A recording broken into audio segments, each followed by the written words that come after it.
Ajudan pribadi akui uang hasil tipu dipakai kebutuhan hidup. Kasus penipuan dan penggelapan uang yang menjerat selebgram ajudan pribadi kini sedang menjadi sorotan. Ajudan pribadi telah ditetapkan sebagai tersangka dalam kasus penipuan dan penggelapan uang sebesar 1,3 miliar rupiah. Penetapan selebgram ajudan pribadi sebagai tersangka dilakukan setelah pihak kepolisian melakukan gelar perkara.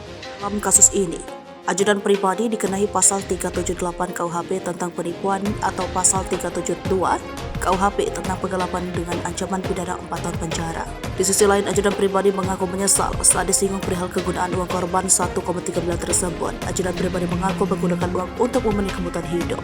Ajudan pribadi juga disinggung perihal niat menipu, tetapi ia tak menjawab dan hanya kembali meminta maaf. Kuasa hukum korban AL Sulaiman Coco Atmojo membeberkan modus yang dilakukan oleh ajudan pribadi kepada korban. Ajudan pribadi memberikan iming-iming menjual mobil mewah dengan harga murah.